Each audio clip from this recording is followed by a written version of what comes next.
आप कई ऐसे क्रिश्चियंस लोगों को भी देखेंगे जो आपका विरोध करते हैं, जो काटने की कोशिश करते हैं, क्योंकि वो स्पिरिट है। कौन सी? मूर्खता की स्पिरिट, जो अपने आप को धर्मी समझते हैं, बाहरी तौर से अपने आप को चेंज करके धर्मी ठहराने की कोशिश करते हैं। लेकिन परमेश्वर ने कहा जब वो बोलेंगे तुम्हें मालूम हो जाएगा कि ये लोग धर्मी नहीं हैं। उसने कहा लेटर किन्हों बोलते हैं? जो आपको डैमेज करना चाहता है, आपकी इमेज को, आपकी बॉडी के किसी पार्ट को, आपकी लाइफ को, कि मैं इसकी इस खिलाफत में फलाने से रुकाई के ऐसे और डैमेज करूं। और यही सेम स्पिरिट फरीसियों में थी, और जो बाहरी तौर पे अपने आप को बदलते थे, लेकिन अंदर परमेश्वर ने कहा तुम कपट और मलिनता से, और तुम वैर से, विरोध से, गुस्से से, जलन से, ईर्ष्या से, निंदा से तुम भरे हुए।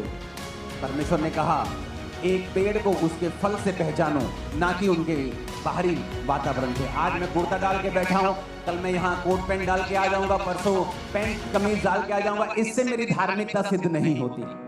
मैं क्या बोलता हूं, मैं क्या कहता हूं, परमेश्वर ने कहा तुम उनके फलों से पहचान जाओगे कि ये लोग कौन हैं। ऐसी डिस्कशन से दूर रहें जहां खिलाफत की डिस्कशन चल रही हो और आप उसका हिस्सा बन जाएं। इसलिए दाऊद, जब शाऊल को मारने का मौका था और उसके साथी ने कहा दाऊद तेरी कुर्सी में यही एक रुकावट है और प्रभु ने इसे तेरे हाथ में कर दिया और आत्मा भी इस पे नहीं है, मार दे इसको।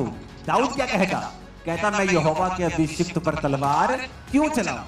क्या वो अभिषिक्त था यहोवा का? नहीं, आत्मा तो उठ गया था शाऊल से, पर फिर भी वो उसे यहोवा का अभिषिक्त मानता था।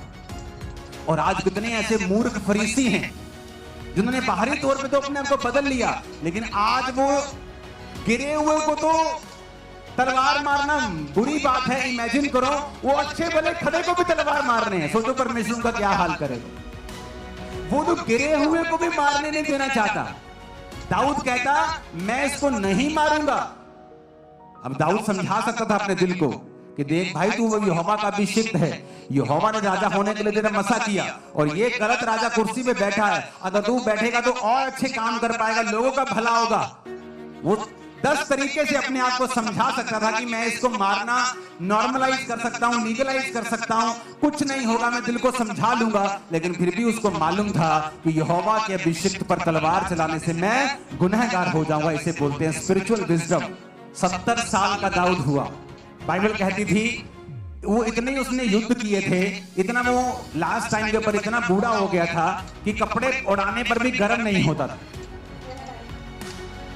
जब कपड़े उड़ाने पर गर्म नहीं होता था तो आप इमेजिन कर लो कि एक राजा जो 37 साल से राजा बना हुआ है, 30 साल से राजा बना हुआ है और लगातार राजा बना हुआ है, और किसी माई के लाल में हिम्मत नहीं थी कि दाऊद का कत्ल करके उसको गद्दी से हटा दे, क्योंकि दाऊद ने बोया नहीं, वो काटा नहीं। दाऊद ने कत्ल नहीं बोया कि शाऊल का कत्ल करके उसे गद्दी से हटा दे, इसलिए दाऊद को भी कोई गद्दी से हटा नहीं सका, क्योंकि जो उसने बोया वही उसने काटा। लेकिन आज बुरा हाल है। इसलिए परमेश्वर ने कहा अगर तुम्हारी धार्मिकता फरीसियों से ज्यादा नहीं है तो स्वर्ग के राज्य में प्रवेश नहीं कर पाओगे। इसलिए अपने आप को बचाओ ऐसी अनफ्रूटफुल डिस्कशन से, जहां 4 लोग बैठे हैं और पास्टर की डिस्कशन हो रही है, जहां 4 लोग बैठे हैं और माइक पे कोई बेफालतू का लोग बंदे पास्टर की खिलाफत कर रहे हैं। अपने आप को बचाओ, उनसे दूर हो जाओ, अपने कानों को दूर कर लो। क्यों? फरीसी बोलते थे तुम्हें खतना करना जरूरी है, तुम बाहरी तौर से बदलना जरूरी है, ऐसे कपड़े डालने पड़ेंगे, ऐसा टोपी लेना पड़ेगा। परमेश्वर ने कहा नहीं, इन काट-कूट करने वालों से क्या रहो, चौकस। वो अविश्वासियों को नहीं कह रहा, उनको कह रहा है जो उनके विश्वासियों के भेष में उसी पब्लिक में खड़े थे। वो सदूकी, वो फरीसी। परमेश्वर कहता है इन कुत्तों से चौकस। ये काट-कूट करने वाले हैं, म्यूटिलेटर्स हैं, डैमेज करने वाले, कोशिश करते हैं डैमेज करने। खुदा के साथ आप डैमेज नहीं, आप डबल होंगे। यीशु के नाम में आप डबल होंगे, डबल होंगे, डबल होंगे, डबल होंगे, डबल होंगे, डबल होंगे। यीशु के नाम में आप डबल होंगे। मैंने कहा मेरे ऊंचे वाला चाहिए। परमेश्वर के दास के द्वारा टीचिंग्स को सुनने के लिए, अनाउंसमेंट्स और अपडेट्स को जानने के लिए आप हमारे YouTube चैनल को सब्सक्राइब करें और साथ में बेल आइकन को दबाएं, ताकि जब भी कोई नई अपडेट हो तो आप सबसे पहले जान सकें।